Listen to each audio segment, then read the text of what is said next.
탈무드에 이런 이야기가 나옵니다. 어느 집에 좀 모자라는 아들이 선을 보게 됐습니다. 아버지는 결혼을 성사시키고 싶어서 아들에게 이렇게 권면합니다. 여자를 만나거든 좋은 인상을 심어줘야 한단다.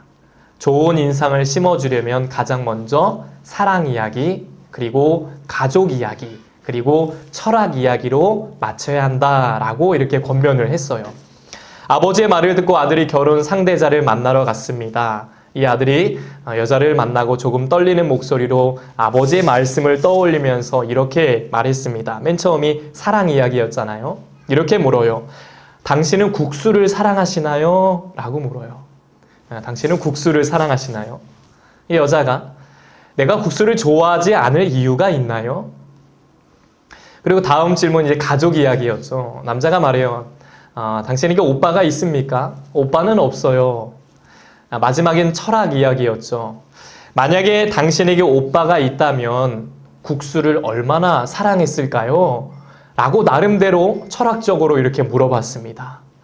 여자는 남자의 너무 엉뚱한 질문에 너무 금방 실망하고 그냥 그 자리에서 확 가버렸다라는 이야기가 있습니다. 참 지혜가 부족한 남자의 모습이죠. 사람은 배운 지식으로만 사는 게 아니라 그때마다 하나님이 주시는 지혜로 살아야 한다라는 것을 가르쳐주는 탈무드의 교훈 이야기입니다. 성경에 욥기, 잠언, 전도서를 지혜서라고 부릅니다. 그만큼 성경은 지혜로운 삶이 얼마나 중요한지를 강조하고 있는데요. 오늘 말씀의 배경을 보면 에베소라는 도시는 이전에 말씀드린 것처럼 정치, 경제, 사회, 문화 등 모든 분야에서 지식의 꽃을 피웠던 도시였습니다. 그래서 당시 에베소 사람들은 다른 도시보다 지식적인 우월감을 갖고 있었습니다. 오늘 바울은 에베소 교인들이 이런 사회적인 분위기, 세상적인 방식을 따라가서는 안 된다라고 권면을 합니다. 아무리 지식적으로 뛰어난다 하더라도 그 지식으로는 결코 인생의 근본 문제를 해결할 수 없다는 것입니다. 영의 눈, 영적 본질을 보는 눈이 열려야 한다는 것이고 이것이 바로 지혜 있는 삶이다 라고 말할 수 있을 것입니다. 오늘 15절은 이렇게 말해요. 그런즉 너희가 어떻게 행할지를 자세히 주의하여 지혜 없는 자 같이 하지 말고 오직 지혜 있는 자 같이 하여. 바울은 말해요. 어떻게 살 것인가를 자세히 주의하여 지혜 없는 자가 되지 말라고 말합니다. 그러면 지혜 있는 자는 어떤 사람입니까? 바로 세월을 아끼는 사람입니다. 오늘 16절에 나오죠. 세월을 아끼라 때가 악하니라. 여기 세월이라는 말은 시간을 말하죠. 우리가 원어로 헬라어를 보면 이 시간이라는 단어를 두 가지로 씁니다. 하나는 크로노스, 또 하나는 카이로스라는 단어를 씁니다. 먼저 이 크로노스는 우리가 일반적으로 사용하는 시간을 말합니다. 근데 카이로스는 어떤 사건이 터진 특정한 시간을 가리킬 때 쓰는 단어가 카이로스입니다. 오늘 본문에선 일반적인 시간이 아니라 특별한 시간, 이 카이로스라는 단어를 쓰고요. 영어로는 기회라는 말로 번역됩니다. 기회. 그리고 세월을 아끼라에서 이 아끼라는 말은 주로 이 상인들이, 물건을 파는 상인들이 사용했던 단어인데요. 이 말은 기회를 사라, 기회를 놓치지 말라는 것입니다. 즉, 세월을 아끼라는 말은 하나님께서 주신 기회를 놓치지 말라는 것입니다. 하나님이 주신 여건과 기회를 잘 활용하라라는 것입니다. 시간은 금이다 라는 말이 있죠. 시간은 금이다.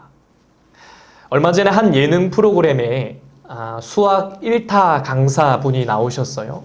저도 문득 보다가 내용이 꽤 유익해서 이렇게 틈틈이 보게 됐는데요. 이분이 2011년부터 14년간 이제 수학 1타 강사였고요. 누적 수강생만 910만 명이라고 하더라고요. 한 해 수강생이 40에서 50만 명이 된다고 합니다. 이분의 하루 일과표가 나왔는데요. 먼저 새벽 5시에 일어나서요. 태블릿을 딱 켜고 노트북 같은 거 조그마한 걸 켜고 뭔가 열심히 이렇게 씁니다. 보니까 수학 문제를 새벽부터 열심히 풀어요. 그리고 빨래를 돌리고 빨래가 돌아가는 시간을 이용해서 또 수학 문제를 열심히 풉니다. 사람들이 그런데요. 아니 선생님 정도면 수업 준비 솔직히 안 해도 되지 않아요? 근데 이분이요.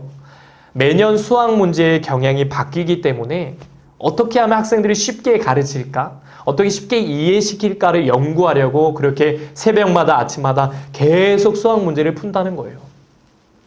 마지막에 이분에게 목표를 물어봤는데요. 이렇게 말하더라고요. 자기가 죽은 다음에 나중에 수포자, 이 수학을 포기하는 자라는 말이 그 단어가 대한민국에서는 2000 몇십 년에 수학 강사 땡땡땡에 의해 완전히 소멸되었다. 이게 목표래요. 수포자가 없는 게 목표라는 겁니다. 제가 이걸 신앙의 관점으로 좀 생각해 봤어요. 그리스도인의 목표는 무엇입니까? 우리의 목표는 뭘까요? 하나님의 영광을 드러내며 사는 삶입니다. 이런 면에서 세상 사람들도 자신의 전문 분야에서 이렇게 시간을 쪼개가며 최선을 다해 열심히 사는데 그리스도인들도 과연 그러한 삶을 살아가고 있는가라는 것입니다. 이분이 새벽마다 수학 문제를 열심히 풀면서 날마다 연구해 가듯이 그리스도인은 어떤 삶을 살아가야 합니까? 날마다 말씀을 가까이 하고 기도하고 전도하고 봉사하고 열심히 일해서 이웃에게 유익을 끼치며 사는 삶. 이것이 바로 하나님의 영광을 드러내는 삶이다 라는 것입니다. C.S. 루이스가 쓴 스크루테이프의 편지라는 책이 있습니다. 이 책은요, 경험이 많은 고참 악마인 스크루테이프가 자신의 조카이자 이제 풋내기 악마인 워무드에게 인간을 유혹하는 방법에 대해서 충고하는 31통의 편지입니다. 그 고참 악마인 스크루테이프가 초보 악마에게 이렇게 조언을 합니다. 그리스도인들도 어차피 유한한 세상을 살아가고 있으니까 시간만 낭비하게 만들어라. 그러면 우리가 이긴다. 라고 말합니다. 이런 사탄의 전략에 얼마나 많은 그리스도인들이 넘어지고 있습니까? 여러분, 우리에게 주어진 시간은 하나님의 선물입니다. 우리는 이 시간을 하나님의 마음에 합당한 삶으로 채워가야 할 줄로 믿습니다. 이것이 바로 세월을 아끼는 삶이고요. 지혜 있는 삶이다 라는 것입니다. 그러면 우리가 지혜 있는 삶을 살려면 어떻게 해야 될까요? 첫째로 지혜 있는 삶을 살기 위해서는요. 바로 주의 뜻이 무엇인지 이해해야 합니다. 주의 뜻이 무엇인지 이해하라. 우리 17절 말씀인데요. 우리 함께 읽어보겠습니다. 시작. 그러므로 어리석은 자가 되지 말고 오직 주의 뜻이 무엇인가 이해하라. 이해하라. 아멘. 여기서 이해하라 라는 말은 원어로 쉬니에미라고 합니다. 쉬니에미. 이 말은 함께라는 말과 보내다 라는 말의 합성어인데요. 함께 보내다. 이게 쉬니에미입니다. 이 뜻이요. 함께 시간을 보내야 이해해야 한다는 것입니다. 우리가 누군가를 이해하는 것도 많은 시간을 보내야 함께 보내야 이해되지 않습니까? 함께하는 시간이 많을수록 상대를 더 깊이 이해할 수 있다는 것입니다. 아마 성도님들도 저를 조금씩 이해를 하셨을 겁니다. 저도 성도님들을 이해를 많이 하고 있습니다. 앞으로 시간이 더 지날수록 우리는 더 많은 이해를 할 수가 있겠죠. 우리가 주님의 뜻이 무엇인지 이해하려면 주님과 함께 보내는 시간이 있어야 한다는 것입니다. 나만의 신앙 루틴이 있어야 합니다. 이제 올해 벌써 4월이 시작됐어요. 벌써 이제 1사분기가 지났네요.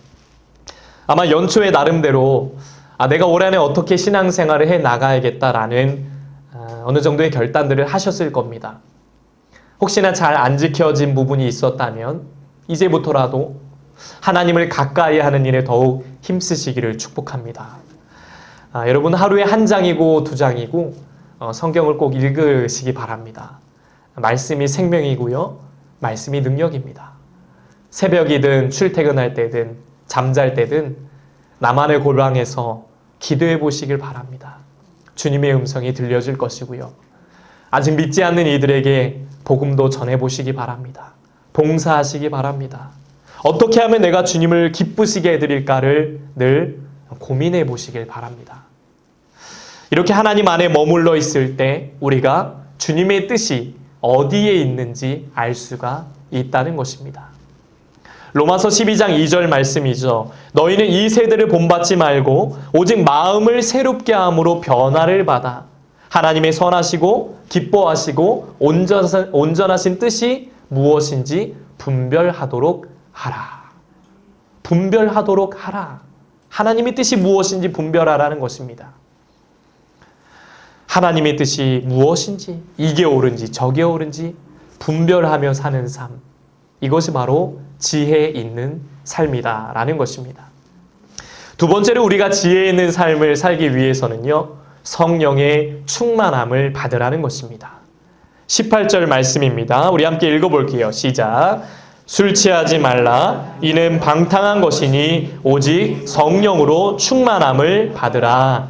아멘. 아주 유명한 말씀이죠. 여기서 이 술이라는 것은 꼭 알코올만이 아닙니다. 우리 주변에 보면 우리를 취하게 만드는 것들이 참 많습니다. 술, 쾌락, 오락, 권력, 이런 것들이 우리의 삶을 취하게 만듭니다. 이런 술들이 우리를 지배하면 방탕한 삶이 되지만 성령이 우리를 지배하면, 성령으로 충만하면 하나님이 기뻐하시는 거룩한 삶을 살게 된다는 것입니다. 그러면 성령 충만이란 과연 무엇일까요?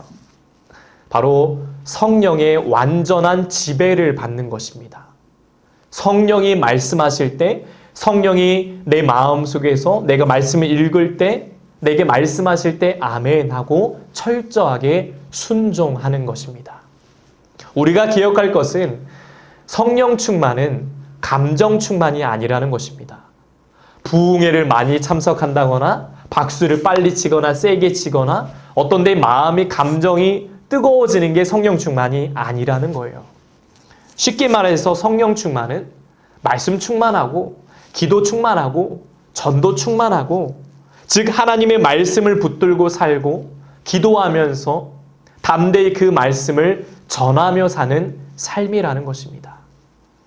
결국 세상이 아니라 하나님이 나를 이끌고 가시도록 나의 온 몸과 마음을 내어드리며 사는 삶, 이것이 바로 성령 충만한 삶이다라는 것입니다. 말씀을 준비하면서 이태영 씨의 배부르리라라는 자그마한 책에 나온 그런 이야기를 하나 보게 됐습니다. 충남 보령에서 목회하시는 한 목사님에 대한 이야기인데요. 그 마을에 어떤 주민이 술만 마시면 목사님을 그렇게 찾아온대요. 왜 이렇게 술만 마시면 목사님을 찾아올까요? 근데 목사님은 이분이 교회 다니는 분이 아닌데도 불구하고 너무나 반갑게 맞이해 준다는 거예요. 목사님은 이런 말을 자주 했대요. 그래도 술 마시고 다른 데 가지 않고 교회로 와서 다행입니다. 이런 얘기를 했대요. 그런데 그 주민이 술 취할 때마다 노래를 불렀는데, 저는 잘 모르지만 그 조용필의 일편단심 민들레야라는 그 노래를 그렇게 불렀대요. 교회 와가지고.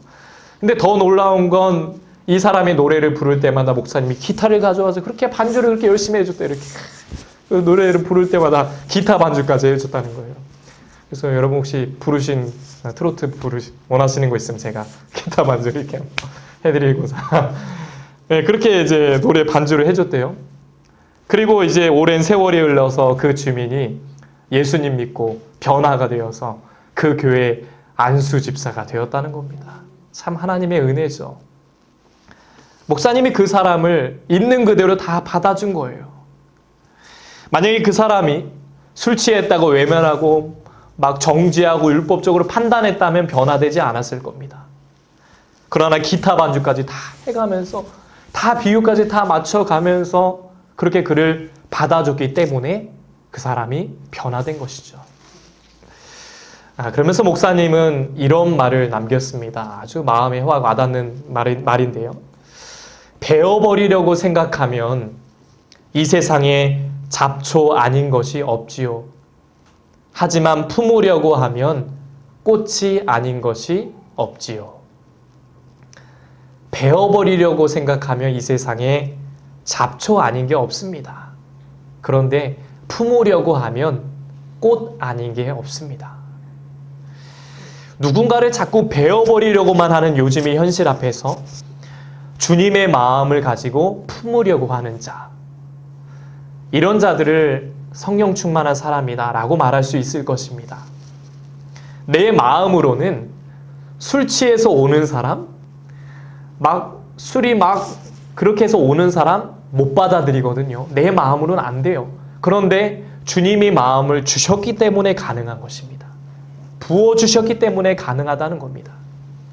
그래서 우리는 이러한 세상의 것들에 취하는 삶이 아니라 주님께 나를 100% 맡기는 성령으로 충만한 삶을 살아야 할 줄로 믿습니다. 초대교회에 보면 주님이 성령 충만한 사람들을 교회의 일꾼으로 세워주셨어요. 사도행전 6장 5절에 보니까 온 무리가 이 말을 기뻐하여 믿음과 성령이 충만한 사람 스데반과 또 빌립과 믿음과 성령이 충만한 사람 7을 사도들 앞에 세웠다고 말합니다. 여러분, 인류 역사상 처음으로 교회가 세워졌어요. 얼마나 중요한 때입니까? 자, 그런데 그 교회는요, 공부 많이 한 사람, 돈 많은 사람, 사회적으로 지위가 높은 사람이 일꾼으로 세워진 게 아니라는 거예요. 초대교회는 성령으로 충만한 사람들이 그 교회의 일꾼으로 세워졌다는 것입니다. 이런 성령 충만한 삶은 구체적으로 어떤 삶일까요? 오늘 19절에 보니까 찬양하는 삶입니다. 20절에 감사하는 삶입니다. 21절에 복종하는 삶입니다. 성령 충만하면 마음에 찬양이 넘쳐납니다. 늘 찬양이 나와요. 항상 아버지 하나님께 감사합니다. 늘 감사하는 사람입니다.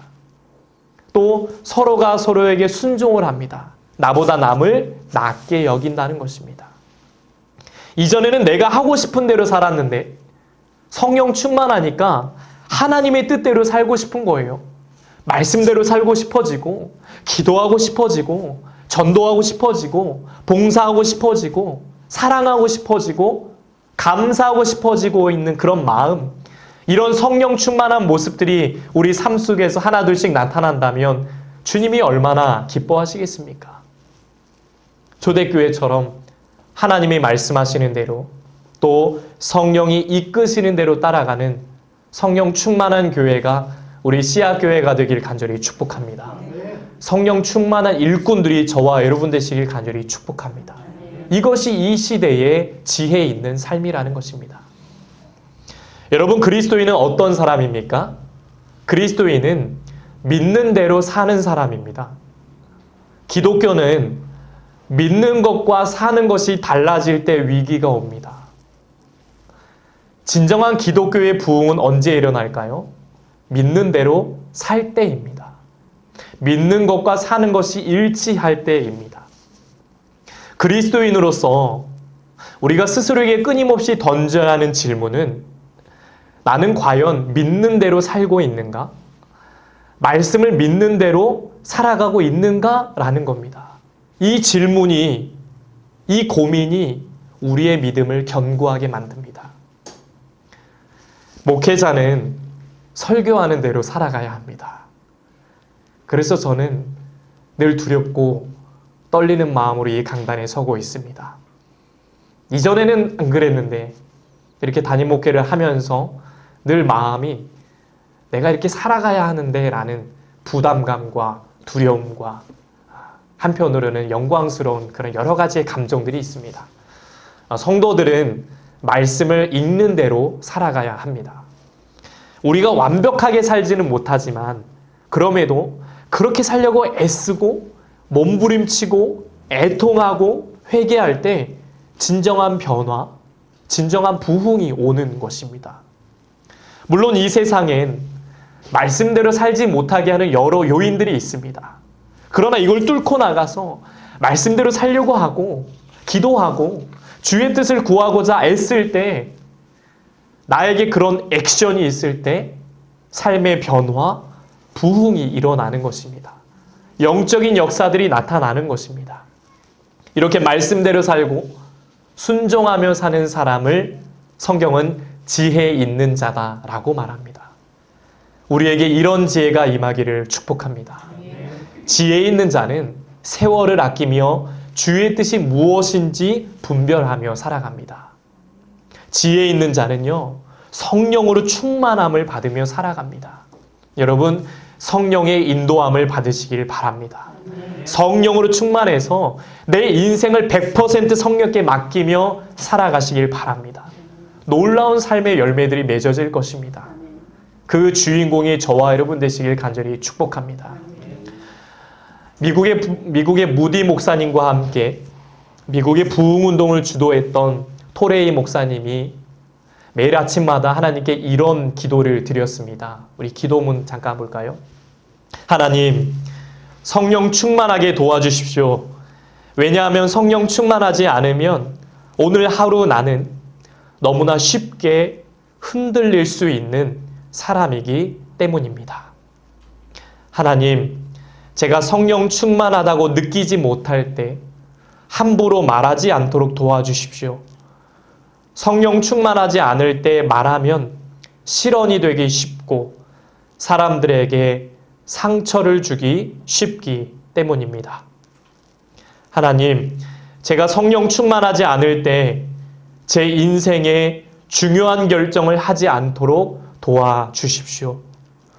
성령 충만하지 않으면 저의 결정은 잘못될 가능성이 항상 있기 때문입니다.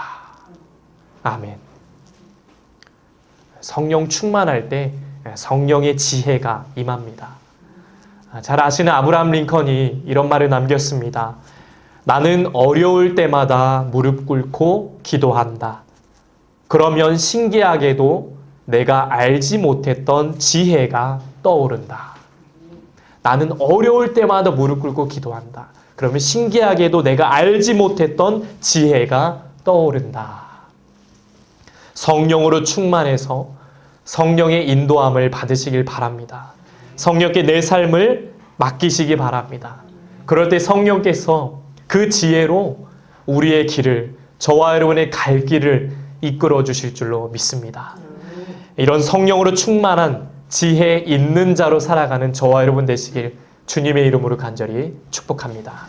이제 함께 찬양하고 기도하겠습니다. 오소서 진리의 성령님, 함께 찬양합니다.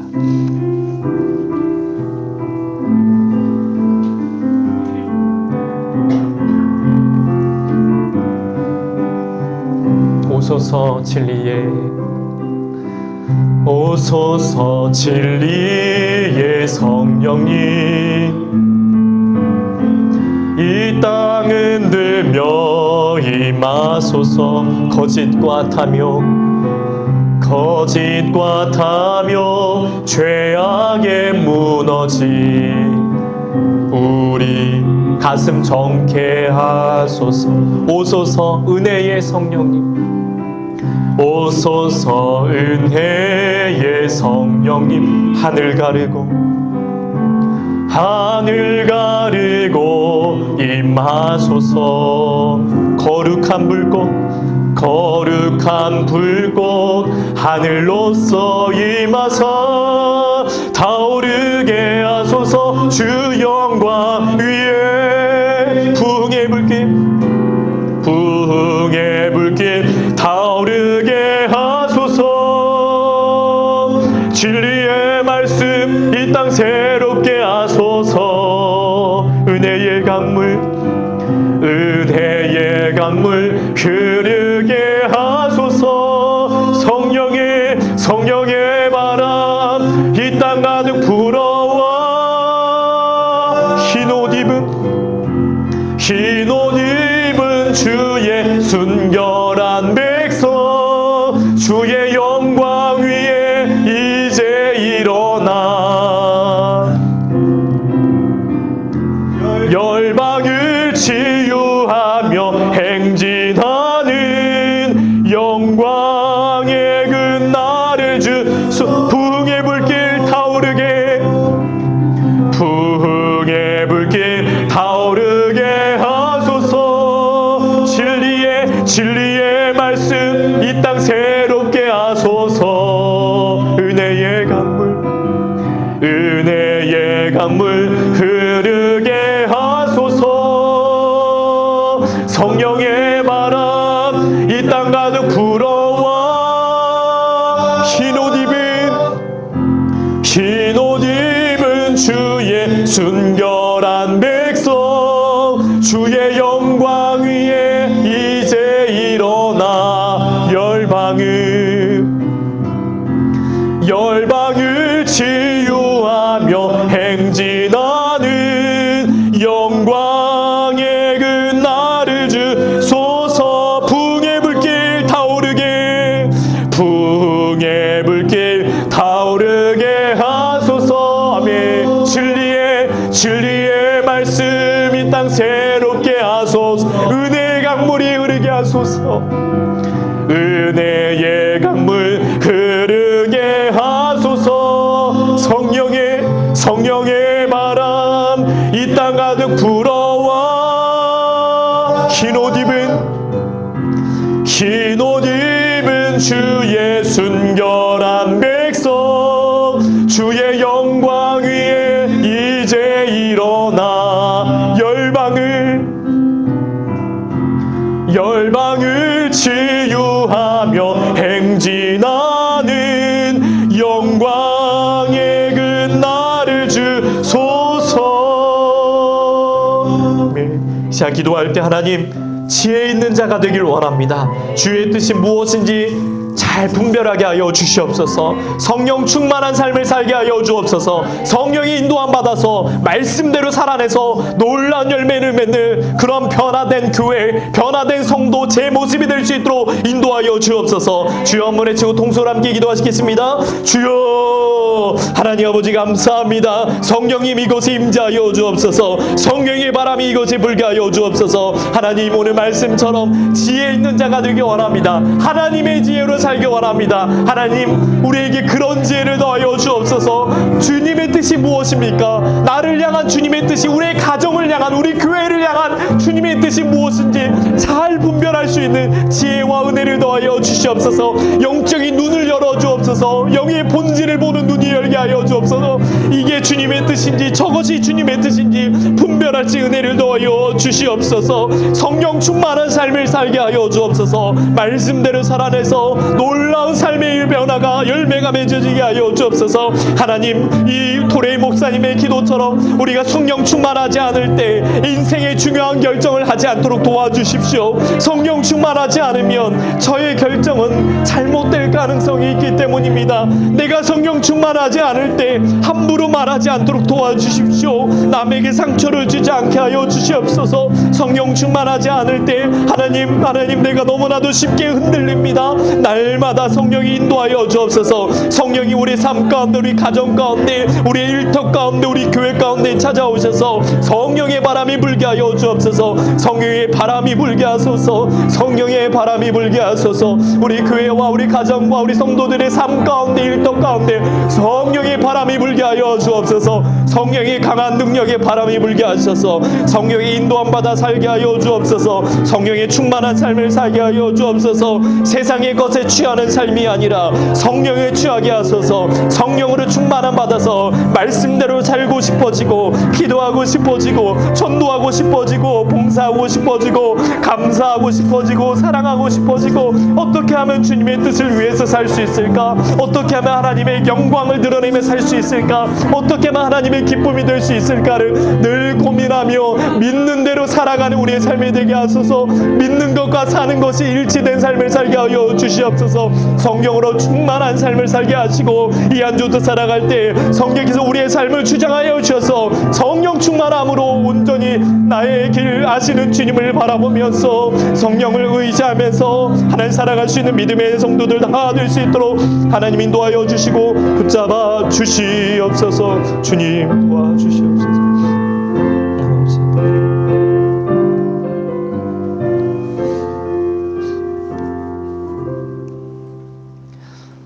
하나님 아버지, 우리가 세월을 아끼며 살지 못했다면 회개하오니 용서하여 주시옵소서. 지혜 있는 자가 되길 원합니다. 주님의 뜻이 무엇인지 이해하고 분별할 수 있는 눈을 열어 주시옵소서. 성령 충만하게 하옵소서. 성령께 우리의 삶을 맡깁니다. 가정과 일터와 우리 자녀들의 삶과 우리의 교회의 모든 것을 맡깁니다. 삶의 순간순간마다 성령의 지혜를 주셔서 놀라운 열매를 맺으며 살아가도록 축복하여 주시옵소서. 성령님, 우리의 교회와 성도들의 가정과 일터를 주님께서 성령의 지혜로 이끌어 주시고 인도하여 주시옵소서.